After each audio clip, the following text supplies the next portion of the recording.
اللہ کریم نے کئی ایسے لوگ تھے کہ جنہوں نے توبہ کی نا تو توبہ تو قبول فرمائی، مگر وہ توبہ ایسی قبول فرمائی کہ ان کو ولایت کا تاج عطا فرما دیا۔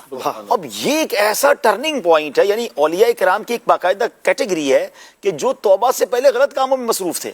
اب ایک واقعہ میں آپ کو سناتا ہوں، حضرت حبیب عجمی رحمۃ اللہ تعالی علیہ، اچھا یہ توبہ سے پہلے سود دیتے تھے، سود کا قرضہ دیتے تھے اور سود لیتے تھے۔ ایک بار ان کی زوجہ نے کہا کہ گھر میں کھانے کو کچھ نہیں ہے، تو وہ گئے کہیں پر، اور جب کوئی پیسے نہیں دیتا تو گھر کا کوئی سامان ہی لے آتے تھے اس کے بدلے سود میں۔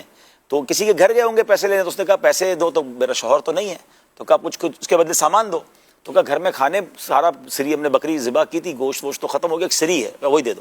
بیوی کو لا کے کہا سری پکاؤ، کہتی لکڑیاں بھی نہیں ہیں، مسالہ بھی نہیں ہے۔ وہ بھی مقروضوں کے گھر گئے، کسی سے لکڑی لے آئے، کسی سے کیا لے آئے، یعنی سود کا ہی سارا کھانا لے کر زوجہ کو کہا پکاؤ۔ اب جب زوجہ نے ہنڈیا بنائی تو وہ ہنڈیا تھوڑی دیر بعد خون سے بھر گئی۔ ان کی بیوی نے کہا کہ دیکھو تمہاری منوست، تم سود کا کام کرتے ہو، اتنی کنجوسی کرتے ہو، اور دیکھو اس کا کیا نتیجہ نکلا۔ دل پر چوٹ لگی، کہا مجھے بہت ہو گیا حرام کرتے کرتے، اب توبہ کرنی چاہیے۔ تو وہ حضرت حسن بصری رحمۃ اللہ تعالی علیہ کی بارگاہ میں توبہ کی طرف چلے۔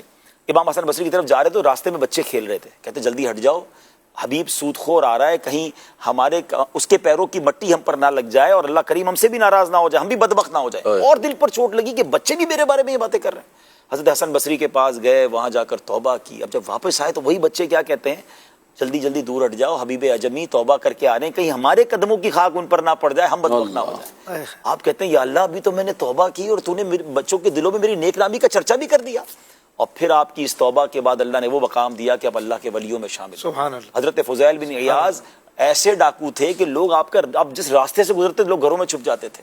توبہ کی، لوگوں کے حقوق ادا کیے، اللہ کریم نے وہ مرتبہ دیا کہ وقت کا بادشاہ آ کر حضرت فضیل بن عیاض سے کہتا ہے کہ حضور آپ سے ملاقات کا وقت چاہیے۔ حضرت بشر حافی کے بارے میں آتا ہے، ایسے کئی واقعات۔ توبہ سے پہلے غلط عادتیں، اور توبہ کا کمال یہ ہوا، سچی توبہ اللہ نے ولایت کا تاج عطا فرما دیا۔